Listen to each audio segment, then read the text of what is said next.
আড়মোড়া ভাঙছে গঙ্গার ঘাট, মুঠোয় ভরা ঘুম গর্ভ হাই ভেসে গেল ভাটার টানে।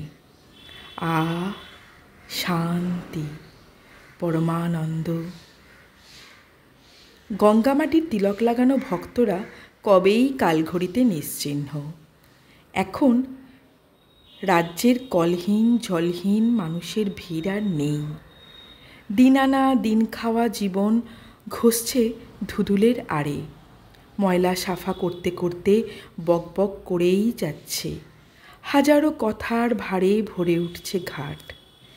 এত ভোরে কেউ প্রণাম করে পয়সা ছুড়বে না ঘাটে। এরা রোজের চানের খদ্দের। রাজু নিবিষ্ট মনে দাঁতন চালাচ্ছে। বেজারে মুখ তার। গঙ্গার জলের আর কোনো খদ্দেরই নেই। দশকর্মার দোকানে শিশিতে লেবেল আঁটা পরিষ্কার জল দিব্য সবাই মাথায় ঠেকিয়ে গঙ্গা জল ভেবে নিয়ে যাচ্ছে। দু একজন পাপী মন তাও ভাগ্যিস আসে, নইলে শুধু পয়সা কুড়িয়ে কি আর চলে? জোয়ারে বরং তাও রোজগার আছে। কেউ কেউ শিকড় বাকড় এখনও গঙ্গার চরের ধারে পুঁততে আসে। এদের কাছে ভাউ পাওয়া যায়। দিন সরছে, সময় হাওয়ার থেকেও দৌড়োয়। ভাগ্যিসেরা এখনও ফাটা কপাল শুধরাতে চায়, বিশ্বাস করে ভাগ্যকে। রাজুর মতো হলে কপালকে কবেই সেলাম ঠুকে দিত। বশীকরণের তাবিজের মাটি শ্মশানের ঘাট থেকে তুলতে হলে তখন নোট বেশি করে নেয় রাজু।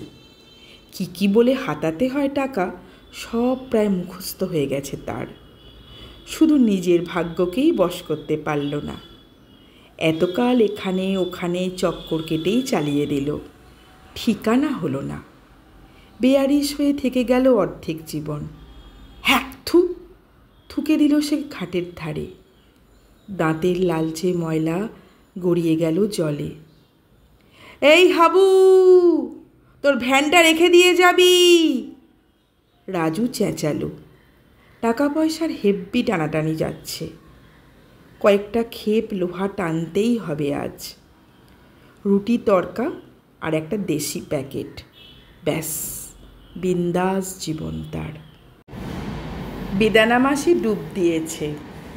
ধরে তোলবার জন্য চেঁচালো বলে রাজু সিঁড়ি টপকাতে লাগলো।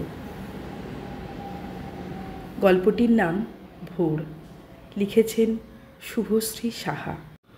গল্পটির মধ্যে দিয়ে আর এই ছবিগুলোর মধ্যে দিয়েই মা গঙ্গাকে প্রণাম জানাই এবং আপনাদের সকলকেই সুপ্রভাত জানাই।